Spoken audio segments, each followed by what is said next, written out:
Because one thing we don't talk about is the online perspective. I have 3 Facebook pages, have a TikTok, have an Instagram. How do we take care of that? Our intellectual property. It's a black man Sunday. Time to put all childish things away. I refuse to be the man I was yesterday. Gotta put my best foot forward and elevate. The first thing is you need to take inventory of all those logins and passwords. And if you're running a business, you hopefully keep them separate.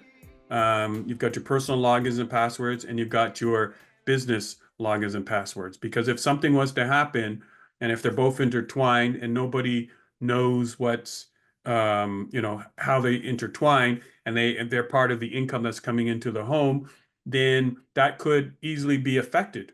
So there's no money coming into the home, bills aren't being paid. So again, that's where, first off, the first tip is just to separate your business online passwords and identity versus your personal one. Then the next thing is that you want to make sure that you have a list of all of those. There's a lot of digital clouds, software vaults that you could put them in. But then again, if you're going to do that, you have to make sure that the executor knows how to access them, or somebody else knows how to access them. Because think of it this way, maybe there's a lot of people who got things on their phone that they want the rest of the world to see, or in their certain accounts or emails and stuff like that. So you want to make sure that you have some sort of process that the executor knows what to do, how to shut them down. In my book, I've got a whole chapter on that, because each social media company has its own protocol in terms of how to shut down. So for Facebook, you can memorialize, or you can shut it down. All the different social media companies have their own protocol on how to do things. So once you have the logins, again, especially if you've got businesses coming in from Instagram or an online business, you want to make sure maybe it's time to update and change and keep them separate. So if something was to happen, you've got that list, and make it easier for the executor or someone you trust. Maybe you're going to trust only someone with, the executor with the estate, and you have someone who's just going to handle all the passwords, but the executor will hand it to them or something like that.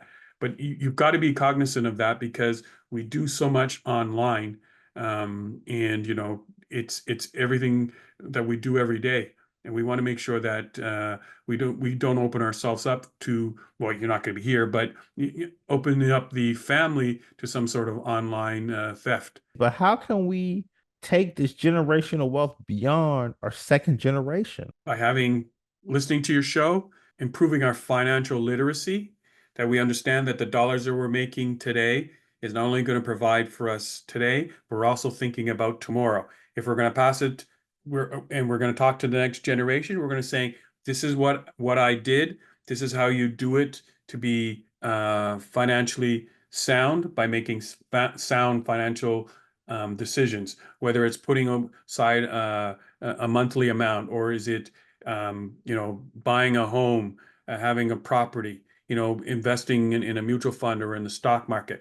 It doesn't have to be a lot of money, but you have the magic of compounding. So it's just accumulating that wealth. Now we have the wealth, and so now we have to teach the next generation, this is how I did it, and this is going to be going to you, and you need to increase that wealth in terms of your next generation, and you need to teach the next generation. And it all starts with conversations, and making it part of the family fabric. That's in your family DNA, that we talk about money, we talk about death, we talk about those important issues that's going to happen. There is going to be a change in the family at some point, that the matriarch, the patriarch, the head of the family, they're no longer be at the head of the table. There's going to be somebody else that one Christmas or Thanksgiving, that the dad or mom that sat at the head table aren't going to be there. There's going to be somebody else that's going to be at the head of the table. But we've had those conversations about money, accumulating wealth, and passing on the next generation. So it's part of the family DNA to make money and to keep money. This is what all the successful white families do, and it's not like they have to have millions and millions of dollars. I'm telling you, there's companies that this is all they do. It's just get families and have family meetings to talk about how we passing on the wealth to the next generation. When we talk about generational wealth, it's a Yeah, struggle because I live in Orlando, Florida. So I was looking at an article, but as I was on my flight back from JFK to MCO's Orlando right. Airport, McCoy, for people in the know. But I was I reading know. this article. And the article said for you to be a homeowner in Orlando, you need to make $104,000 to even own a property post pandemic. So when we're talking about creating generational wealth, establishing generational wealth, whether it's, me or brothers of mine buying houses with, some good square footage, how do we entertain that? Okay, brother, you're in college, you're in A&T, you're in Hampton University, you're at Norfolk State, you're at Howard University. You may be an engineer, but it takes 104,000 to own a property to even set up the establishment of generational wealth. Let's Yeah. talk about that, brother.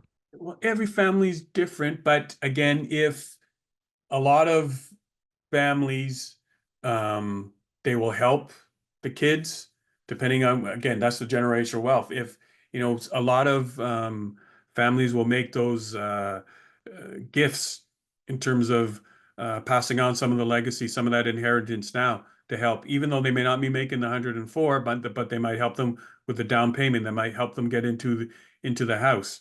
So it depends on the not only the income but also the family situation in terms of how can we help the next generation at least get their and I know it's hard, but how can we help the next generation get their foot in the real estate market to own their own property? Or if you're not making that money now, it doesn't mean that you won't have it someday, that you can't, save. Just figure out ways. What's your financial plan? What are your goals? What are your goals that you want to achieve? If one of your goals is for someone to put the keys in your hand one day and say, "This is your home," then what is it I have to do today so that I can have what I want tomorrow? Forego all the instant gratitude that we're bombarded with every day, and figure out, okay, what's most important for me.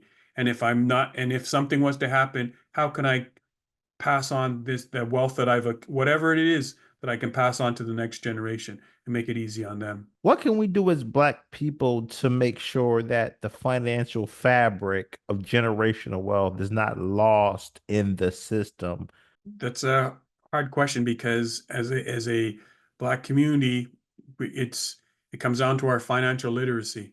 It's there for our own taking. We are just as capable. We're just as smart to make the investment decisions. It's to have the financial literacy to make the decisions, which is going to go forward. We can't have what we want right now, but if we stick to a plan and have a financial plan, there's plenty of good Black financial advisors. I mean, I'm here in Canada. I've been doing it for 40 years, and I have a lot of clients that are Black that started me when I first started when I was 25 years old, and they most of them, a lot of them, especially I'm talking the Black clients, have more than $1 million put away. They're all heading now into retirement. I have a client that just turned 65 last week. He's been a client for over since I was 30 years, 25, 30 years, 30 years with me. He's about to retire February. And all he's thinking about is I'm retiring. And I told him every day is Saturday. What are you going to do? So it's and when when people think that you're going to have the financial wherewithal to have that money in the future, this individual, he wasn't making 100 grand when I first met him, and he's barely making 100 grand now. But he put aside money every month, and then he would compound it. Then he would, put aside something for his retirement, but he would always put aside set a dollar amount for himself for investing. It didn't stop him from going on vacations. It didn't stop him from having a car. It didn't stop him from all these other things. But he also, I remember when he first started, when he moved into his house, he was able to save up, and then he got some help from his mom. And his house is fully paid off. He's got more than $1 million. He's got more than that. And, he's, like I said, he's going to retire in February. And now it's like every day is Saturday. What are you going to do now? For as a community, as a Black community, it's no different. There's no magic wand. There's no magic potion. There's no, secret super plan. If you're going to work, you have to put aside and save. You've got to invest. You have to make sure that you're making, you're not looking for any get rich quick schemes, that the tried and true way of saving monthly. And if you don't, put aside lump sums, have a lump sum to invest, and have the money grow over time. Don't worry if you keep hearing about the stock market. The stock market has gone up through my lifetime. It's gone up through everybody's lifetime. A couple of years ago, I did a book on investing, and about 10 years ago, when people were talking about, oh, the stock market is gambling, it's scary. It's not. If you look at the price of what they talk about, the Dow Jones Index, if you look at when it started and you pick a day and the year that you were born, you will see that it's continuously gone up through our lifetimes. Do we have drops in the market? Absolutely, because there's no straight line. There's going to be ups and downs, but life has ups and downs. There's always going to be something in the news that's going to, and we've all lived through different times that things have been tough.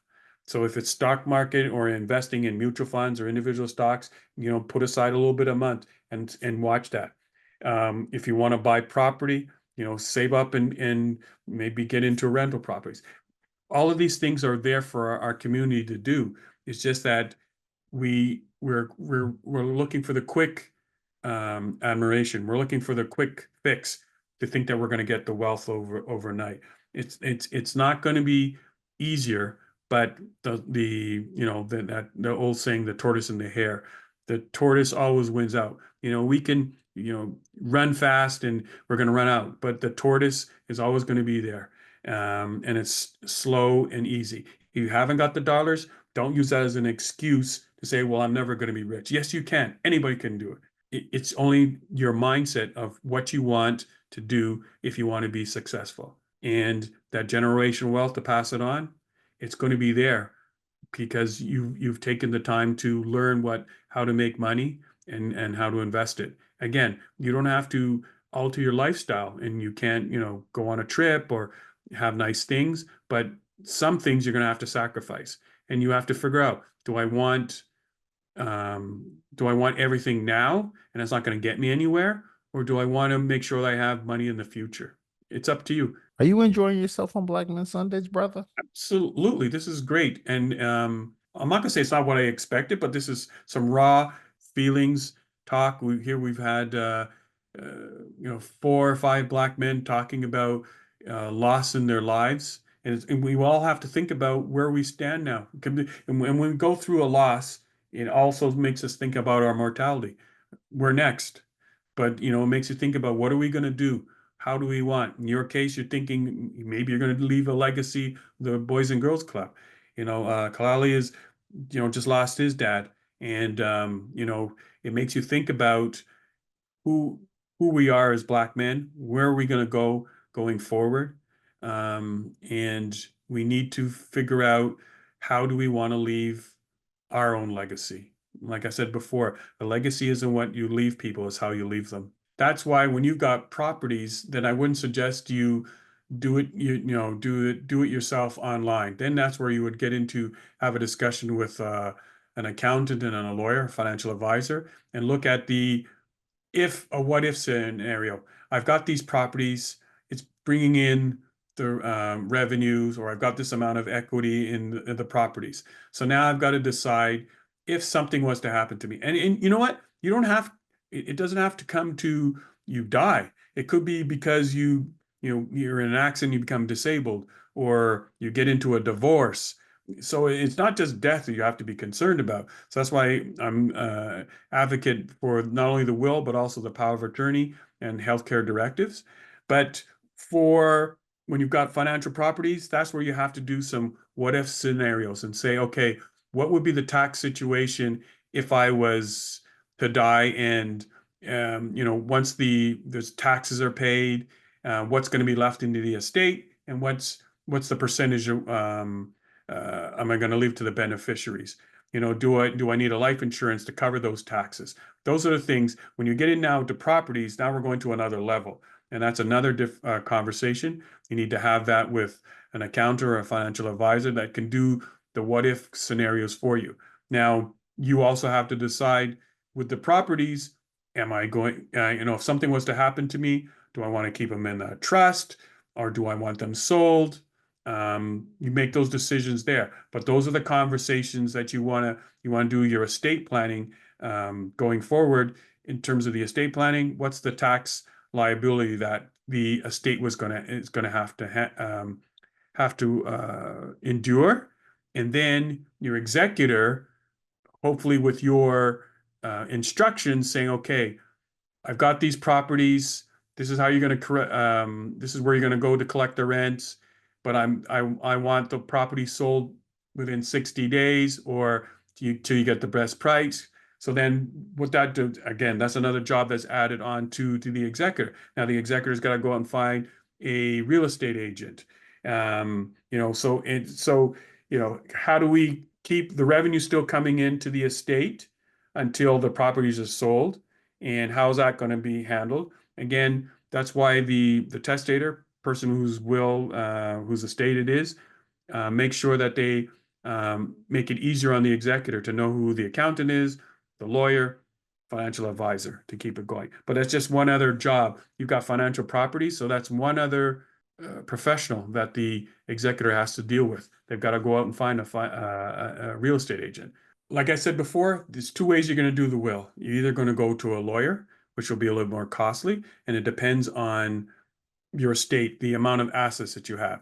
So if you have properties, I suggest that you get a lawyer involved. But then if you don't have a lot of properties and it seems pretty straightforward, there are plenty of online will companies that you can do it yourself. And it's going to have a template, and you're going to fill in who the beneficiaries are, who you will name as the executor, and that's just as legal and it's just as binding. And then once you have that legal will that you did online, then you would talk to who you've chosen as an executor, and you're probably going to name them. I would probably have the conversation before you do the will. If you're going to do it online, say, okay, I'd like you to be my executor. I'm going to name me in your will. I'm going to name you in my will. And then I'm going to have a secondary person as well. But then just do it all online. It might cost you to go to a lawyer for a couple of $1,000s to do it, but you've got it done there. But you could probably do it for a few $100s and do it online. The bottom line is you need to do something, because if you don't do something, then the government has a plan for you. So you can make the choice. You can make sure you have a plan, or you can follow the government's plan. And if you think that the government has your best interest and they're going to follow what you would like done, you're sorely mistaken. So you're better off going to a lawyer or doing it online, but do something. It's a Black Man Sunday. Time to put all childish things away.